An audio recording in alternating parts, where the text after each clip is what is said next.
Yeah, so hello everyone. This video is regarding invariant reactions that is observed in FEC diagram. Okay, so hope you have understood the previous two videos. If you have followed those two videos, then only you can understand this.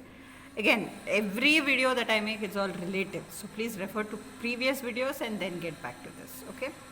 So again, invariant reactions. The first reaction, first of all, what is the meaning of this invariant? What are all these things? You will know as I proceed. Okay. The first reaction is eutectic reaction. Now, if you remember in type 2 problem of the phase diagram, I had discussed about eutectic reaction. It is just that a liquid melt will result in formation of two solids. They are not soluble. The liquid melt, when they are solidified, it results in two different solids. They are not soluble in the solid state. They are insoluble in solid state. So that is what is shown here.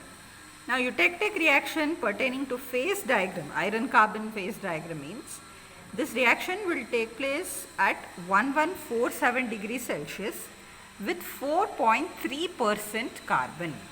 That means with this temperature and with this percentage of carbon, you can see that eutectic reaction is taking place resulting in formation of two solids. Eutectic reaction means formation of two solids. So that results where the molten condition is in iron. Okay. So when we are cooling the iron, because why iron? Higher percentage of carbon. 4.3% means it's iron only. Correct. Beyond 2% it is iron. So this molten iron, when you have heaten, it is iron, obviously molten. When it is cooled, it results in two solids. That is delta iron and cementite. If you remember, delta iron and cementite is nothing but, any guesses if you have any idea? Delta iron and cementite is nothing but leadiburite. That means from the eutectic reaction you will get the formation of leadiburite. Okay, that is what it means. Now I told you this is an invariant reaction. Now all the reactions that I am going to discuss, they are all invariant reactions. What does that mean? I mean to say, by Gibbs phase rule, if you have referred to that notes, I didn't make video on Gibbs phase rule because it's easily understandable. But okay, in case you haven't seen the notes also, it's fine. See, Gibbs phase rule, it basically gives you the relationship for the stable phases under equilibrium conditions. Okay, that is what it means, Gibbs phase rule. Now, what happens here is, to maintain the stability in the phases at equilibrium conditions, these are the things that are considered: phase, degrees of freedom, number of components, and the system variable.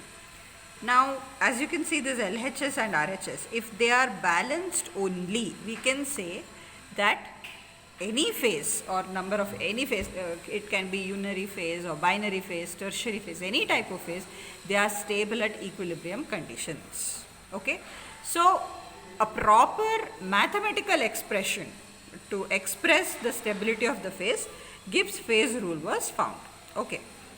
Now, according to this Gibbs phase rule form, P represents number of phases. Okay. Number of phases. Now, how many phases are here? There is one molten liquid state and there are two solids. So, altogether there are three phases. Now, F means degrees of freedom. Degrees of freedom, as in, I have written here also. It means the number of physical variables, specifically temperature, pressure, or concentration of the components. How much percentage? Okay.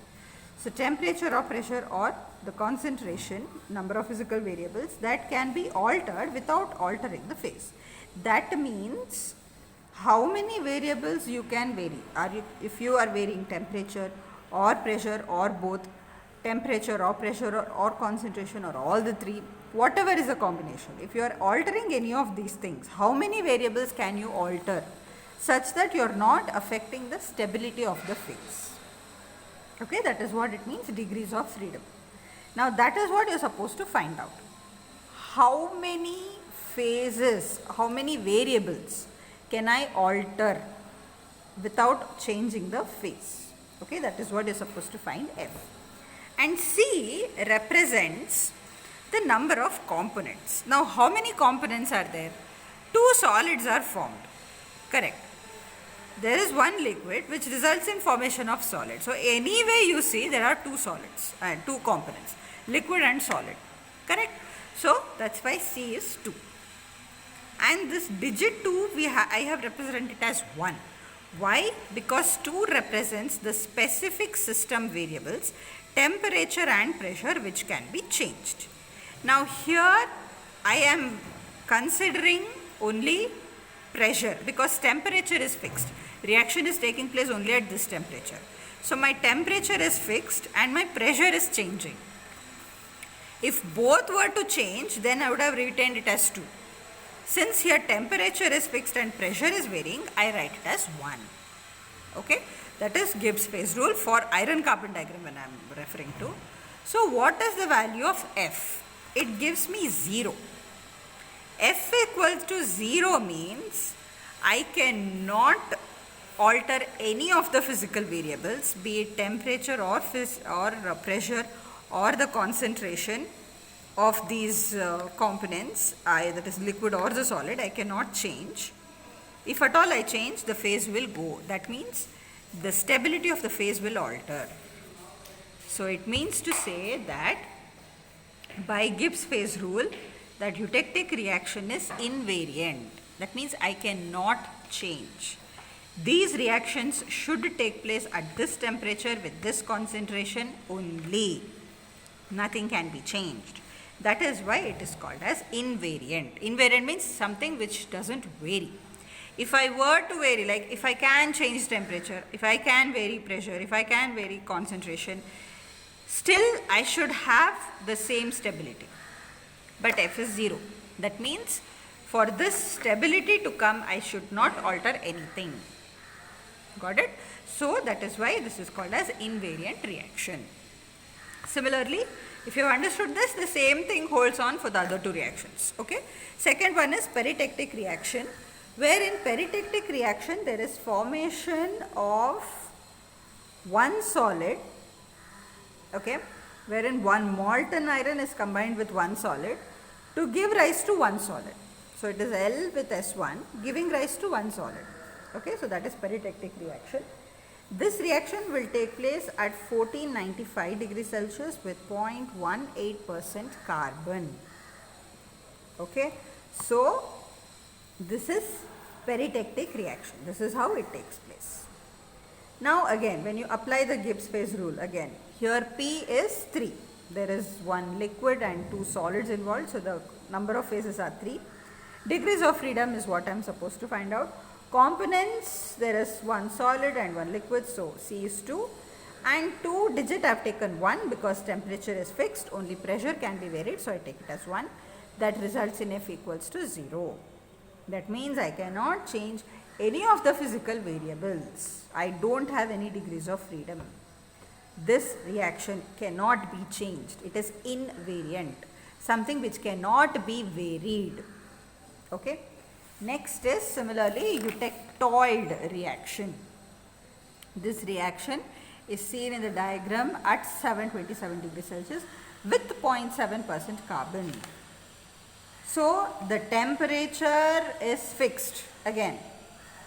Now in peritectic reaction, what happens? One solid, when it is solidified, it results in 3 solids.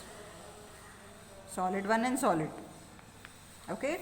In the same solid, when it is allowed to cool, okay, when it is allowed to cool, like the molten, not exactly solid, sorry, it's in the liquid condition. So when that one liquid condition, when it is allowed to cool, it results in 2, okay, I'm sorry, it is S only. The solid resulting in formation of 2 solids, sorry about that. Okay, so this particular solid, when it is at higher temperatures and when you are allowing it to cool, so at 727 degrees Celsius, this is what you see.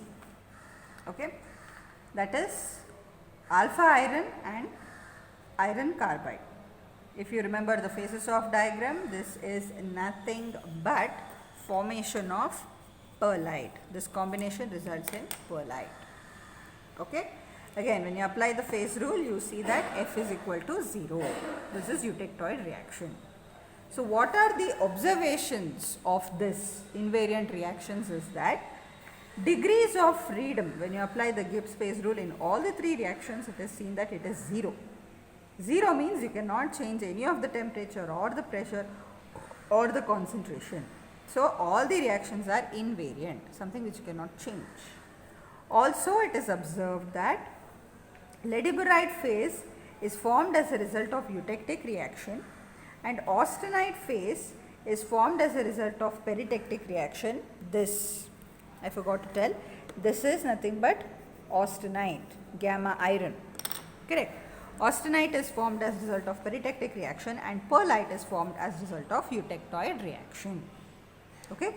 Further solidification of iron and steel in the iron carbon diagram is observed as a result of hypoeutectic, hypereutectic, hypoeutectoid and hypereutectoid reactions.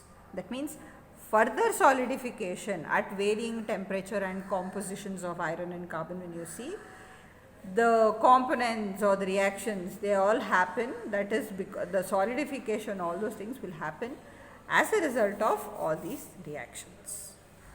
It is the same.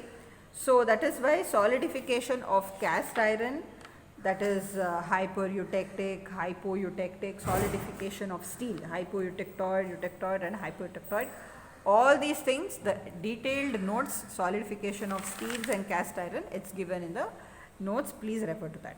It's pretty easy to understand. If you have any issues, please let me know. Okay. Main thing is iron carbon diagram and invariant reactions. So if you understand this, understanding solidification of cast iron and steels won't be tough. Okay. So hope I am clear with this, and in the next video I will meet up with the construction of TTT diagrams. Okay. Thank you.